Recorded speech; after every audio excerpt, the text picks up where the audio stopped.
नमस्कार स्टूडेंट्स, आज का विषय है पोस्चर। जी हाँ, पोस्चर एक बहुत इम्पोर्टेंट विषय है, न सिर्फ सिलेबस के लिए बल्कि डे रूटीन लाइफ के लिए भी हमें पोस्चर को समझना बहुत ज़रूरी है, क्योंकि आजकल इस भागम भाग के दौर में पोस्चरल डिफॉर्मिटीज़ बहुत ज़्यादा बढ़ रही हैं और वो इस कदर बढ़ रही हैं कि जैसे ही आप मिडिल एज क्रॉस करते हैं तो आपको बहुत ज़्यादा प्रॉब्लम्स होने लग जाती हैं। तो क्यों है इतना इम्पोर्टेंट ये पोस्चर, जरा इसे जानने की कोशिश करेंगे। हालांकि हम योगा वाले चैप्टर में समझ चुके हैं आसन।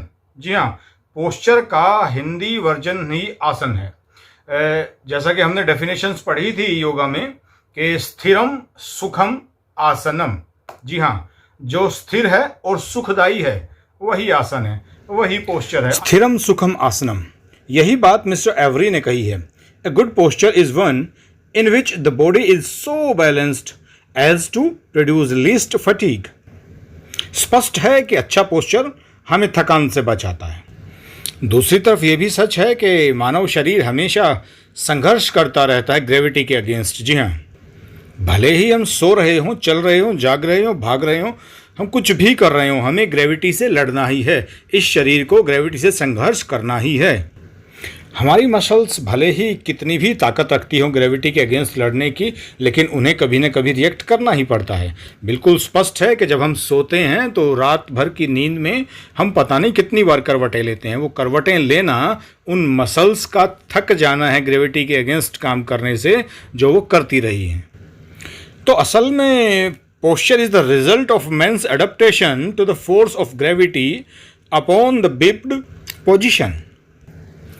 The downward pull of gravity is a force that is capable of causing changing the various parts of the body when the bipped position is assumed. These changes affect the skeletal system.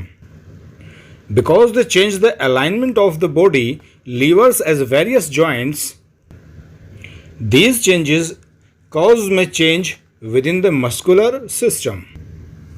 For each person, the best posture is the one in which the body segments are balanced in the position of least strain and maximum support.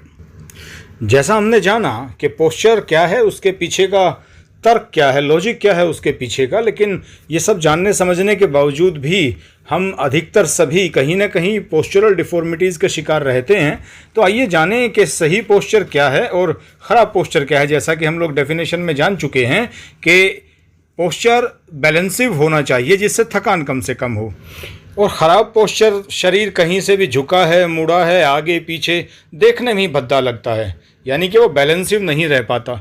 तो आइए इनके बीच का difference जानने के लिए कोशिश करते हैं कि इसके एडवांटेजेस हम लोग पहले जान लें कि करेक्ट पोस्चर्स के एडवांटेजेस क्या हैं। सबसे पहले फिजिकल अपीयरेंस। जी हाँ, आपका अपीयरेंस इफेक्टिव होता है, देखते ही अट्रैक्ट करता है लोगों को। और secondly, grace and efficiency of movements. जी हाँ, एक अलग ही ग्रेस नज़र आती है पूरी बॉडी में करने वाले कामों में, और उसके मूवमेंट्स अलग ही शार्पनेस के साथ इम्प्रेसिव लगते हैं, इम्पैक्ट छोड़ते हैं। फिजिकली फिट रहने की संभावनाएं कहीं ज़्यादा बढ़ जाती हैं। हाइजीनिक वैल्यू उनकी बहुत स्ट्रॉन्ग होती है। सोशल वैल्यू उनकी बहुत बढ़ जाती है क्योंकि अट्रैक्टिव होते हैं बाई पर्सनैलिटी।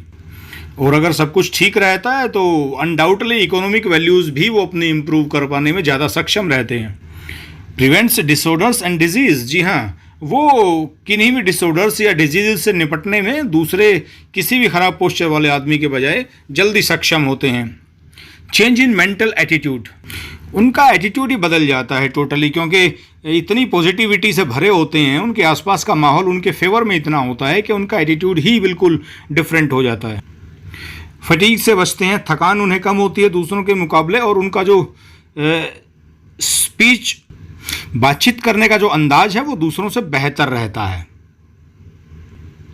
और ये सही पोस्चर आपकी कंसंट्रेशन पावर को भी इम्प्रूव करने में बहुत सहायक रहता है, क्योंकि योगा वाले चैप्टर में हमने देखा था बहुत सारे पोस्चर्स थे ऐसे जो इसकी बेहतरी के लिए बहुत उपयुक्त थे। आइए अब जानने की कोशिश करते हैं कि बैड पोस्चर के ग्रेविटी से लड़ने के अलावा भी और दूसरे कौन कौन से कारण हो सकते हैं। इसमें इम्प्रॉपर डाइट, जी हाँ, अगर आप बैलेंसिव डाइट नहीं लेते हैं तो मैक्सिमम चांसेस हैं कि आपका पोस्चर ख़राब हो जाएगा। डिजीज़, कुछ बीमारियां हैं जो आपके शरीर में डिफॉर्मिटीज़ छोड़ जाती हैं, कुछ बेचारों को बाई बर्थ भी ये हो जाता है ड्यू टू एक्सीडेंट। जी हाँ, किसी एक्सीडेंट के बाद भी हमारे शरीर का आकार बदल जाता है। फटीग, लगातार थके रहने से भी शरीर का पोस्चर ख़राब हो जाता है। फैशन, इम्पोर्टेंट पॉइंट, फैशन भी बहुत बड़ा रोल प्ले करने लगा है इस मॉडर्न एरा में, क्योंकि हम अपने जॉइंट्स को ऑलमोस्ट जकड़ लेते हैं। आप चाहे हाई हील वाले शूज़ देखें जेंट्स में या लेडीज़ में, या फिर एकदम टाइट फिट कपड़े देखें जो आपके मूवमेंट्स को रिड्यूस कर देते हैं, उनकी रेंज को रिड्यूस कर देते हैं। Lack of fresh air and light, जी हाँ, दिल्ली जैसे महानगर में कहीं ना कहीं फ्रेश एयर, सनलाइट की कमी है जो एक बड़ा कारण बन के उभर रहा है। Lack of rest and sleep, आज भले ही लोग खाली हों, भले ही काम ना हो, लेकिन फिर भी ओवरलोडेड रहते हैं, जिसकी वजह से रात भर एंजॉयमेंट में इतने डूबे रहते हैं कि ठीक से ना तो नींद हो पाती और ना ही रिलैक्स हो पाता है। एक्सरसाइज करने का सभी का मन नहीं करता है। लैक ऑफ एक्सरसाइजेज भी एक बड़ा रोल प्ले करती हैं हमारे पोस्चर को ख़राब करने में। लैक ऑफ अवेयरनेस, हमें मालूम ही नहीं है कि पोस्चर ख़राब कौन सा है, सही कौन सा है। अनसूटेबल फर्नीचर, अक्सर आदमी देखा जाए तो दिन में और रात को भी लगा लें तो काफ़ी समय तक वो फर्नीचर पर ही रहता है, या तो बैठा है या लेटा है, तो वो भी सूटेबल नहीं है आजकल, जिसकी वजह से बहुत बड़ी प्रॉब्लम्स हो रही हैं। Improper way of carrying weight, जी हाँ, कुछ बाई प्रोफेशन या कुछ एक्सरसाइज वगैरह के चलते ठीक तरीके से वेट को कैरी नहीं करते हैं। नेक्स्ट, ओबेसिटी, हमारे शरीर के आकार को ख़राब करने का एक बड़ा कारण पूरी दुनिया में उभर कर आ रहा है, ओबेसिटी। साथ ही हैबिट्स, हमारे जो पोस्चरल हैबिट्स हैं वो भी बहुत मददगार हैं हमारे स्वरूप को भद्दा करने में। आइए अब जानने की कोशिश करते हैं कि कॉमन पोस्चरल डिफॉर्मिटीज़ कौन कौन सी हैं। इनमें सबसे पहले जो नंबर आता है वो है स्पाइनल कर्वेचर का, उसके बाद फ्लैट फुट है, नॉक नीज है, बो लेग्स है एंड राउंड शोल्डर्स हैं। सबसे पहले जानते हैं spinal curvature. This type of deformity is related to spine. The deformity is caused by the carrying excessive weight beyond one's capacity. जी हाँ, कैपेसिटी के हिसाब से कहीं ज़्यादा वेट कैरी करना इस डिफॉर्मिटी का बड़ा कारण है। हालांकि वजह और भी हैं। आइए पहले जानते हैं कि ये स्पाइनल कर्वेचर होता कितनी तरह का है। ए, काइफोसिस, बी, लॉर्डोसिस, सी, स्कोलियोसिस। इसमें स्पाइनल में एक बैकवर्ड बैंड आ जाता है, एक बैकवर्ड कर्व की शेप ले लेती है, जिससे हमारी पीठ बाहर निकली हुई नज़र आती है, जिसे हम लोग अक्सर कूबड़ के नाम से भी जानते हैं हिंदी भाषा में। इसके कारण में वही है हेल्दी डाइट का नहीं होना, कोई इलनेस या फिर बहुत क्राउडेड एरियाज़ जहाँ पे फ्रेश एयर वगैरह नहीं मिलती हो, ज़रूरत के अकॉर्डिंग एक्सरसाइज नहीं करना, या रिकेट्स की वजह से भी, जी हाँ, रिकेट्स नाम की बीमारी की वजह से भी ये कर्व स्टेबिलिटी ले लेता है शरीर में। और हैवी लोड्स तो हमने बताया ही है कि कैरी करना इसका मेन कॉज है। Unsuitable furniture, week muscles, shyness of girls, ये सारी चीज़ें हैं जो इस काइफोसिस स्पाइनल कर्व का मेन कॉज हैं। कुछ सावधानियां हमें इसमें बरतनी चाहिए, जैसे अगर चेयर पर बैठते हैं तो कमर पूरी तरह से चेयर के साथ सटी रहे। अगर हम सो रहे हैं तो पिलो हम अपनी कमर के नीचे रखें। साथ ही धनुरासना वगैरह हम करते रहें, जिसकी वजह से हमें इस पोस्चर की ओर ज़्यादा ख़राब होने से हम बचा सकते हैं। नाउ लॉर्डोसिस, लॉर्डोसिस में इनवर्ड कर्व ले लेती है हमारी स्पाइन, यानी कि अंदर की तरफ से वो थोड़ा मुड़ जाती है, और ये भी एक भयंकर डिफॉर्मिटी है जो हमारे पोस्चर को बुरी तरह से इफेक्ट करती है। यहाँ तक कि उठने और चलने में भी हमें परेशानी का सामना महसूस करना पड़ता है। आकार कुछ ऐसा बन जाता है कि आदमी को एक सोशल शेम का सामना करना पड़ता है, एक कॉम्प्लेक्स में घिर जाता है आदमी। काउजेज इनमें भी वही हैं कि भाई डाइट ठीक से नहीं लें, एक एनवायरनमेंट अच्छा ना मिले, मसल्स की अच्छी डेवलपमेंट ना हो, चाहे वो न्यूट्रिशन की कमी है या लैक ऑफ एक्सरसाइज की कमी है।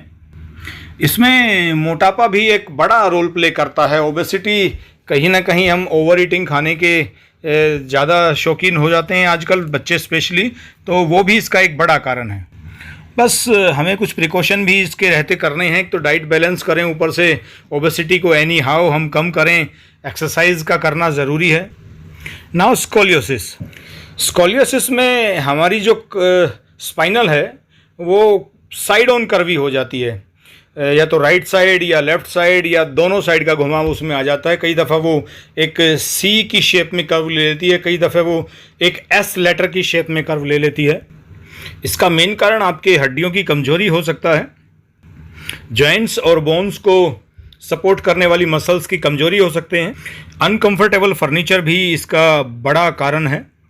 Wrong standing and sitting position, ऐसे बच्चों को लॉन्ग सिटिंग में स्टडी नहीं करनी चाहिए। उन्हें अपने स्टडी पीरियड को छोटे टुकड़ों में बांट लेना चाहिए। 10-10, 15-15, 20-20 मिनट के सिटिंग करें, उसके बाद थोड़ा टहल लें, हल्का स्ट्रेच करें, फिर बैठ जाएं। तो इस साइकिल में उन्हें पढ़ाई करनी चाहिए। डॉक्टर की सलाह के अनुसार एक्सरसाइज करनी चाहिए, डाइट का विशेष ध्यान रखना चाहिए और अपने पोस्चर का स्पेशली ध्यान रखना चाहिए। आइए अब कुछ इस स्पाइनल कर्वेचर से रिलेटेड एक्सरसाइजेज की ओर निगाह डालते हैं।